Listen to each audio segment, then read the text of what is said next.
Hi friends, இப்போ நம்ம வந்து பூசணிக்காய் கூட்டு எப்படி செய்ய போகிறோன்னு பார்க்க போகிறோம். ஃபஸ்ட்டு இதை தோல் சீவி எடுத்துகிட்டு வரலாம். தோல் சீவியாச்சு. இப்போ கூட்டு எப்படி செய்யலான்னு பார்க்கலாம்.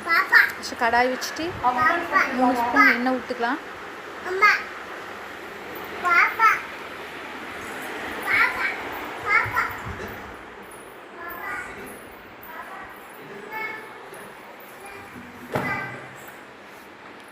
எண்ணெய் காஞ்சிட்டு கடுகு பொரிஞ்சதுக்கப்புறம்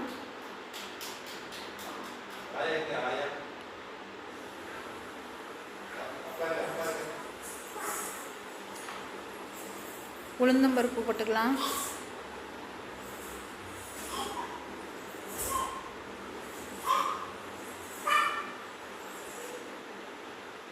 உளுந்தம்பருப்பு பொரிஞ்சு வந்துருச்சு. இப்போ கழுவி வச்ச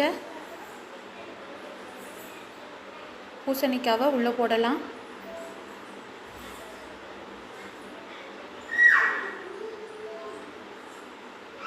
இது ஈஸியாக செய்யக்கூடிய ஒரு கூட்டு.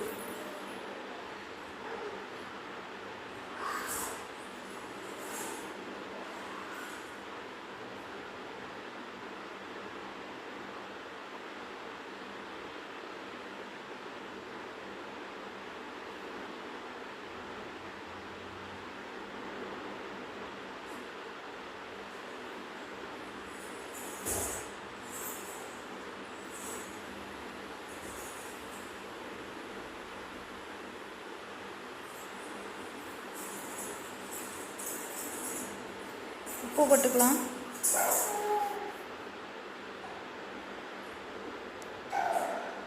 உப்பு போட்டு நல்லா வதக்கி விட்டுக்கலாம். இதுக்கு தேவையான தண்ணி விடலாம். பூசணிக்காய் ஏற்கனவே தண்ணி உள்ள காயினால இதுக்கு 1/2 டம்ளர் தண்ணி போதும்.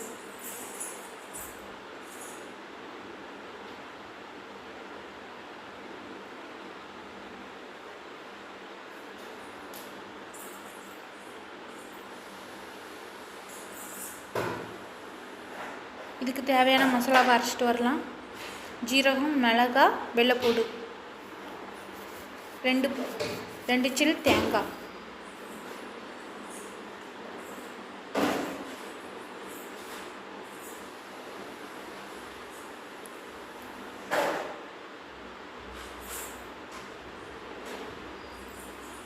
இப்போ அரைச்சி எடுத்துகிட்டு வந்துடலாம்.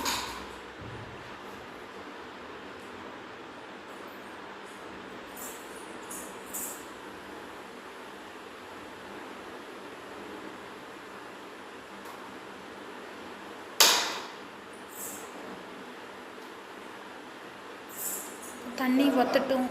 காய் நல்லா வெந்து வரையில் போட்டலாம். சாப்பாடு வெந்துட்டு இருக்குது.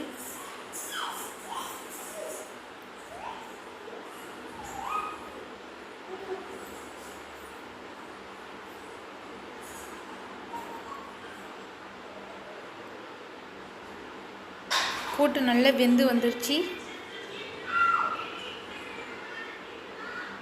இப்போ இதுக்கு தேவையான மசாலா பொருட்களை உள்ளே போடலாம். அரைச்சி வச்ச மசாலாவை உள்ளே போடலாம்.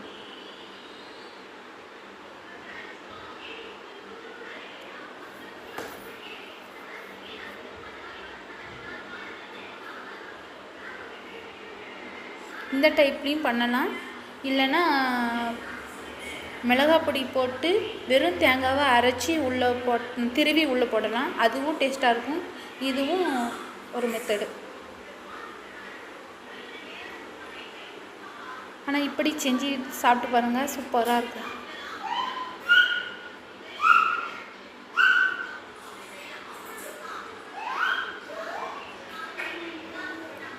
மசாலா நல்லா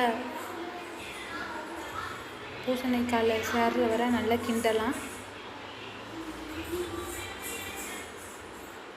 பாருங்கள், நல்லா பூசணிக்காய் மசிஞ்சு வந்துருச்சு. இதை குழந்தைங்களுக்கு சாப்பாட்டில் கூட போட்டு விரவி கொடுக்கலாம். என் பாப்பாவுக்கு இப்படி தான் கொடுப்பேன். காரம் கம்மியாக தான் இருக்குது. 1 பச்சை மிளகாய் தான் போட்டேன்.